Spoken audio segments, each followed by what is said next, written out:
John Marnin, and we're about 60 miles northwest of Missoula, up in Camas Prairie, Montana, on the original homestead of the Marnin Ranch.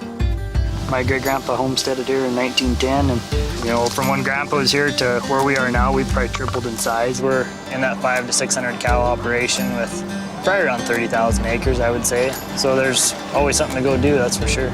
I've always thought ranching is something that's in your blood, or it's not. It's not something you do for the paycheck at the end of the year. It's a lifestyle. Fifth generations these boys will be. I grew up here, and so hopefully these guys get to grow up here and keep the tradition going.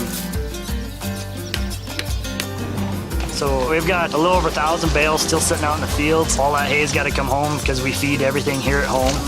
Normally, when we start moving hay, everybody's got Ford Super Duties, 3/4 ton, 1 ton pickups. We asked Ford to bring in the new Ford F-150. We wanted to put it to the challenge of moving ground bales from the fields back here and see if that truck's gonna hold up and do the work of a Super Duty on a cattle and hay and operation ranch. I'm Keith Weston, Vehicle Dynamics Supervisor for Ford Motor Company. We're testing out the new 2015 F-150. We're here to try to convince you this truck will do everything you need it to do. We've completely re-engineered this vehicle. It's about 700 pounds lighter than the outgoing truck. Decreasing the weight of the truck is the towing capacity. Is it still going to handle those trailers as well? Every pound we took out of this truck goes to you in terms of load carrying capability. It's a different kind of load than we're used to hauling. It's high, it's wide, it's over 11,000 pounds each load, and we have to take it down real roads. Some of them are paved, some of them aren't paved. We got a 6% grade we got to climb. I think it's going to be a good challenge for the pickup. You guys showed up just at the right time. So we'll be stacking hay, and then we're gonna jockey some cattle around, get them into their last pastures for the summer before they actually get home this fall. When this test is over, we will have moved hundreds of thousands of pounds of hay. We're about 20 miles one direction, so we're gonna be running an hour round trip. You gotta pull a pretty steep grade with a stop sign at the bottom of it going into Hot Springs. It's one thing to pull that hill one time, but when we have 400 or 500 bales to move home, how's it gonna drive when I unhook after day 3 of hauling this hay? So we got our 3.5 liter EcoBoost engine with a big flat torque curve.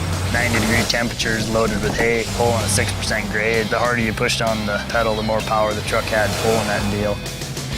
Most of our bales are in that 1,500 pound range, so we were able to haul 6 and 8 bales depending on what field they were coming out of. We moved a lot of hay in a short period of time and got in a rhythm and shuttled everything from the fields back here to the stack yard.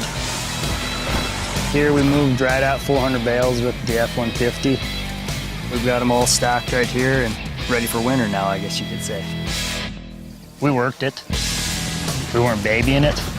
Bouncing across the fields, pulling hay. You unhook one trailer, you hook up another trailer, you're hooking up a piece of equipment, moving it to the next field. Fuel cost here is probably one of the biggest things, so if the F-150 can get into that 3/4 ton range and you can do more work with it, not have to use the big trucks, the 1 tons, the dualies. You're not giving up the power to get the fuel economy. We hauled hay all day with it. The power was there, the comfort was there. It did everything for us that we asked it to. In the rodeo world, the new Ford F-150 would be your all-around cowboy.